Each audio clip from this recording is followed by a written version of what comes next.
গো একটা মোবাইল করলো না গো ভাইয়া।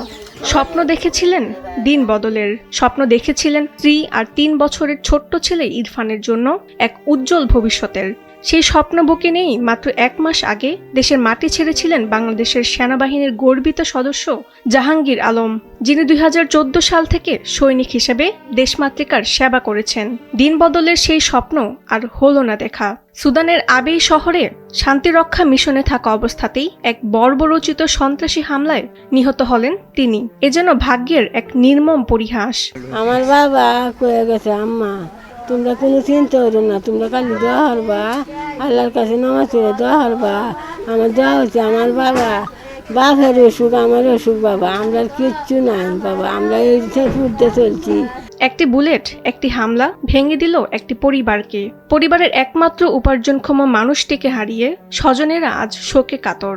এ ব্যাপারে আমরা ছেলে নাতি আমরা কিভাবে চলবাম, আমরা চলার পথের ব্যবস্থাটা চাইতেছি।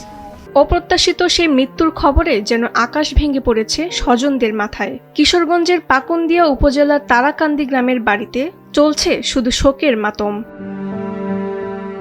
প্রতিবেশীরা জানান, পরিবারটির আর্থিক অবস্থা শোচনীয়। সরকার যেন তাদের আর্থিক দিকটি বিবেচনা করেন। উপার্জনক্ষম মানুষটির এমন আকস্মিক মৃত্যুতে শোকার্ত পরিবারটিকে সান্ত্বনা দেওয়ার ভাষা খুঁজে পাচ্ছেন না তারা। সেই মূলত উপার্জনশীল ছিল, পিতা একেবারে কৃষির উপর নির্ভরশীল, নিজেদের তেমন জমি নাই। এই জন্য সরকারের কাছে আমার আকুল আবেদন, তার একটা বাচ্চা আছে 3 বছর বয়স, তারা পরবর্তীতে কিভাবে জীবনযাপন করবে সরকার যদি এই বিষয়টা বিবেচনা করে। এই কঠিন অপেক্ষার মধ্যেই স্বজনরা শেষবারের মতো প্রিয় মানুষটিকে এক নজর দেখার জন্য ব্যাকুল। প্রশাসনের পক্ষ থেকে মরদেহ দ্রুত আনার প্রক্রিয়া চলছে জানালেও স্বজনদের কাছে সেই সময়টুকু যেন অনন্তকাল বলে মনে হচ্ছে। লাশের ব্যাপারে লাশটা তো তাড়াতাড়ি আমরা পৌঁছায় দেন, আমরা সবাই দেখার লেগে অপেক্ষা। সরকারের পক্ষ থেকে সব ধরনের সহযোগিতার আশ্বাস দেয়া হয়েছে, কিন্তু লাশ দেশে কবে ফিরবে এ ব্যাপারে এখনো কিছু জানা যায়নি।